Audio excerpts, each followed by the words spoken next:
kita sudah meninggal.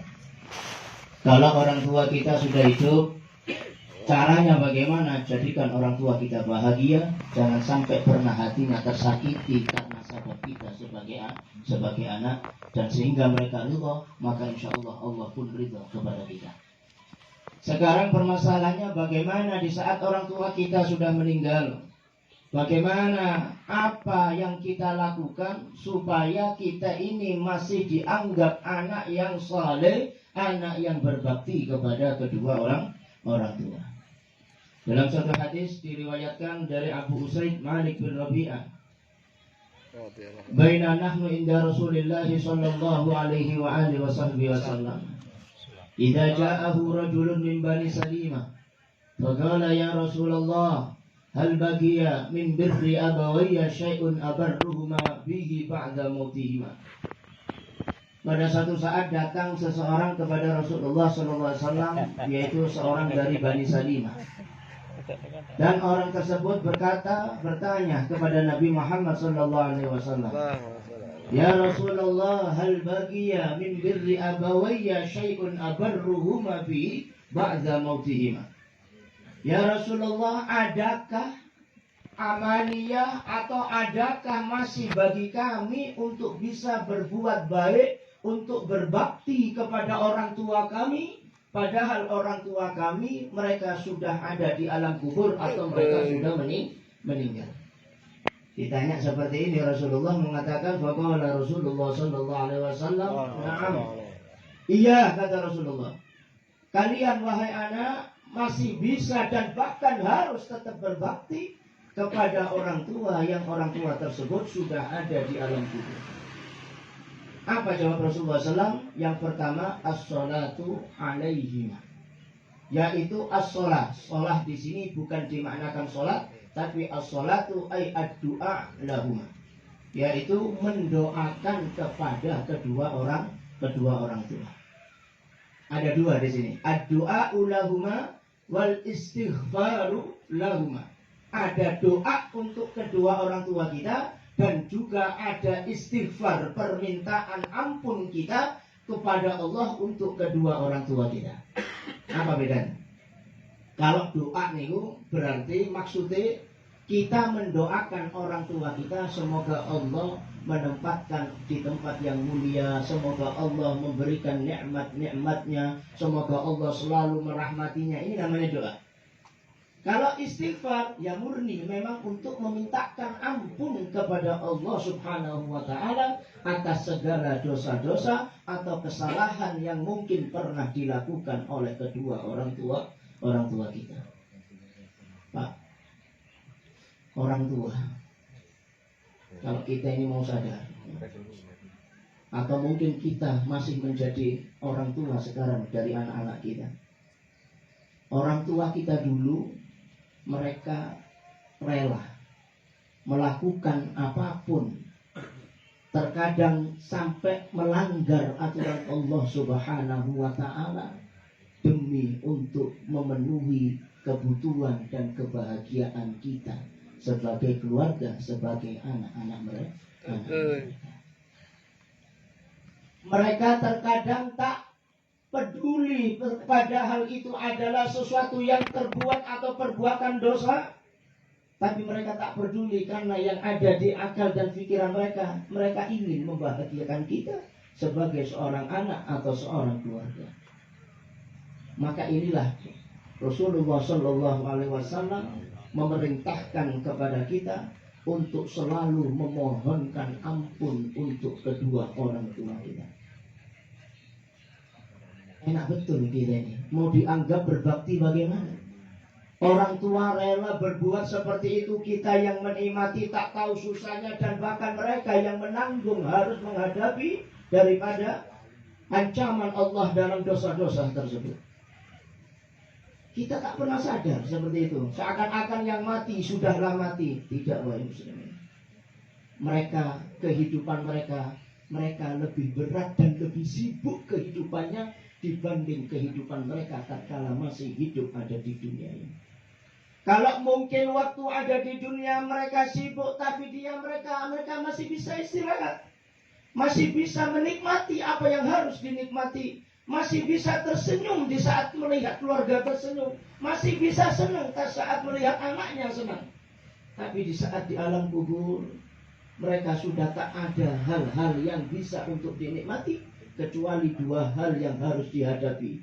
Kalau memang dulu berbuat baik, maka selamat, maka kebaikan tersebut akan menjadi teman dia, menjadi sebab terbukanya rahmat Allah Subhanahu wa ta'ala. Dan bahkan pintu surga dibuka oleh Allah Subhanahu wa ta'ala. Hawa segar daripada pintu surga tersebut membuat adem, nyaman, tentrem penghuni surga atau penghuni kubur yang mereka adalah orang-orang soleh, orang-orang yang baik. Tapi sebaliknya, di saat mungkin orang tua kita pernah berbuat dosa, berbuat salah, maka itu akan dihukum oleh Allah Subhanahu wa ta'ala. Dan bahkan naudzubillah, kalau memang ternyata perbuatannya hanya penuh dosa yang tak sempat kita mintakan maaf, atau belum sempat yang mati belum sempat taubat kepada Allah Subhanahu wa ta'ala, maka kubur akan menjadi tempat awal daripada cicipan atau rasa neraka Allah Subhanahu wa ta'ala. Karena ada riwayat dibuka itu pintu neraka Allah Subhanahu wa ta'ala, dan hawa panas itu sudah dirasakan oleh ahli kubur yang mereka dulunya mungkin tidak taat dan sebelum sempat bertaubat kepada Allah Subhanahu wa ta'ala. Maka dari itu pelajarannya bagi kita, yang pertama satu bagi kita, sebelum kita mengandalkan anak keturunan kita, maka harusnya kita sendiri yang berusaha untuk menjadi orang yang baik, untuk menjadi orang yang memperbanyak amal soleh, untuk memperbanyak amal ibadah, supaya apa? Nanti di alam kubur kita sudah punya teman yang mendampingi kita, yang menjadi sebab pintu rahmah dan ridha dari Allah Subhanahu wa ta'ala. Apa caranya? Perbanyak ibadah. Kalau mampu ada waktu kita untuk ibadah, monggo ibadah. Tak nunggu kita harus itu ibadah besar, itu ibadah kecil, sedang, tidak. Sekecil apapun di hadapan kita kesempatan untuk berbuat baik, maka itu bagian daripada rizki yang diberikan oleh Allah untuk kita lakukan. Di dalam hati kehendak kepingin aku ngasih anak itu permen umpamanya, kepingin aku ngasih anak itu jajan, lakukan Pak. Karena kita tak tahu, bisa jadi permen itu, bisa jadi jajan itu, bisa jadi roti itu yang akan menyelamatkan kita dari azab Allah Subhanahu wa ta'ala. Karena sejatinya Allah itu tak senang mengadab kita sebagai hamba. Karena sejatinya Allah itu ingin kita semua ini masuk surga Allah Subhanahu wa ta'ala. Tapi Allah memang menjadikan peraturan itu supaya kita ada keadilan di dalam kehidupan ini. Yang taat dibalas kebaikan oleh Allah, maka yang salah akan menerima hukuman. Tapi selama dia masih iman kepada Allah Subhanahu wa ta'ala, maka dia akan tetap menjadi ahli surga, dientas oleh Allah dan dimasukkan surga Allah Subhanahu wa ta'ala. Memasukkan ke neraka bukan berarti Allah senang, tapi itu sebagian daripada aturan hidup yang ditakdirkan oleh Allah. Karena Allah mempunyai sifat yang al-fadl, yaitu anugerah, rahmat, dan juga Allah mempunyai sifat adil. Inilah yang dilakukan oleh Allah Subhanahu wa ta'ala. Setelah itu, cara yang paling masuk akal untuk kita lakukan adalah persiapkan anak-anak kita. Tolong, sibuk duniawi nggih monggo, kalau memang itu menjadi kebutuhan kita. Tapi jangan sampai Anda lupa atau sibuk untuk ngurusi anak kita, supaya anak kita menjadi anak yang soleh ataupun solehah. Kenapa Pak? Yaitu tadi resikonya. Kita habis-habisan cari uang, cari duniawi, ternyata anak kita tidak ngerti. Hati-hati loh ya, harta itu, maksudnya harta ini, kita cari harta dan harta ini jadi ahli waris atau jadi warisan, maka harta nanti itu dipakai apa oleh ahli waris kita, kita tetap ikut menikmati. Kalau bagus, ya menikmati pahalanya. Tapi kalau dipakai tidak bagus, maka kita ikut menikmati daripada siksa atau balasan dari ketidakbaikan, sabab daripada harta kita. Maka dari itu, siapkan anak keturunan kita. Dengan cara apa? Kenalkan mereka dengan agama. Kenalkan mereka dengan ajaran Nabi. Kenalkan mereka dengan Al-Quran dan hadis. Karena tak ada jalan yang bisa menyampaikan kita kepada pintu rahmat dan ridha Allah kecuali hanya satu pintu. Pintu apa? pintu jalan yang diajarkan Nabi Muhammad sallallahu alaihi wasallam. As-siratal mustaqim, jalan yang lurus yang selalu kita pinta di dalam salat kita. Ihdinas siratal mustaqim, berilah petunjuk kami, selalu terbuka hidayah petunjuk kami untuk selalu berada jalan siratal mustaqim. Apa siratal mustaqim tersebut? Siratal mustaqim tersebut adalah agama syariah ini yang telah dibawa, yang telah diperjuangkan oleh Nabi Muhammad SAW, diperjuangkan oleh para sahabatnya, diperjuangkan oleh tabi'in, oleh tabi'in, dan sampailah kepada kita. Ini sesuatu yang luar biasa mahalnya, Pak. Adanya kita mengenal kalimat la ilaha illallah Muhammad Rasulullah itu tidak serta-merta datang kepada kita. Itu dulu diperjuangkan dengan harta, nyawa, darah, keringat, dan bahkan keluarga. Sehingga itu sekarang datang kepada kita. Jangan kita anggap ini agama, ini pelajaran agama, sesuatu yang nomor 2. Tapi seharusnya kita katakan itu yang nomor 1. Itu yang harus menjadi patokan dalam hidup kita. Kenapa? Allah tidak menjamin urusan akhirat kita, tapi Allah menjamin urusan dunia kita. Allah telah menjamin urusan duniawi kita, Pak, sebenarnya. Tapi Allah tak menjamin urusan akhirat kita. Maka dikatakan al-qayyis, orang yang cerdas, man dana nafsahu wa amilah lima ba'dal maut. Kalau orang cerdas, kata Rasulullah, karena dia ngerti faham dunia sudah dijamin oleh Allah, maka pasti dia mandana nafsahu wa amilah lima ba'dal maut. Dia akan selalu berhati-hati dalam amalia ibadahnya, dan dia mempersiapkan segala-galanya untuk akhirat, urusan akhiratnya.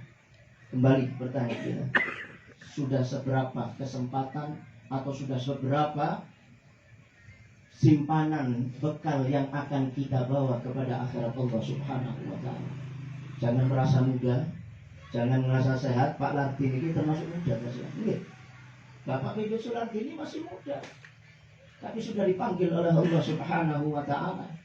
Maka jangan sampai kita menjadi orang-orang yang terlena dengan kehidupan duniawi ini, tapi lupa mempersiapkan kehidupan kita untuk hidup selanjutnya, dan bahkan hidup yang lebih kekal dan lebih selamanya di situ, yaitu hidup kehidupan akhirat Allah Subhanahu wa ta'ala. InsyaAllah kita selalu berdoa, berkumpul seperti ini. Allah Subhanahu wa ta'ala membukakan hati kita. Allah membiasakan dan menyenangkan hati kita untuk dekat dengan perkara-perkara yang baik, untuk selalu menyiapkan diri kita ibadah kepada Allah Subhanahu wa ta'ala.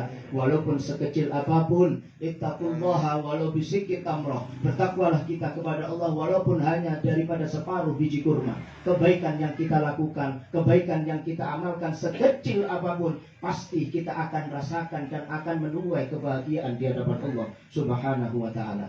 Dan maksiat sekecil apapun, tolong kita tinggalkan. Jangan kita menilai maksiat besar, maksiat kecil. Kita takut yang kita maksiati adalah Allah Subhanahu wa ta'ala. Bukan masalah maksiatnya yang kecil, tapi kita melanggar, mendurhakai Allah Subhanahu wa ta'ala, zat yang maha agung, zat yang maha suci untuk kita semua. Semoga Allah Subhanahu wa ta'ala mengampuni dosa-dosa kita, sebab berkah kumpul kita dalam majlis zikir seperti ini.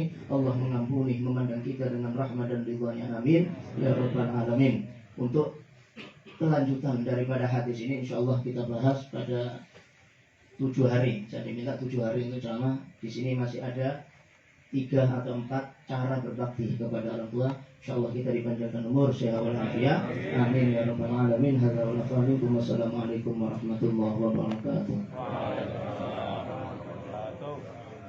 Umumkan tahlil untuk besok habis isya. Ya, tetap habis isya, dan insyaallah habis isya terus ini sampai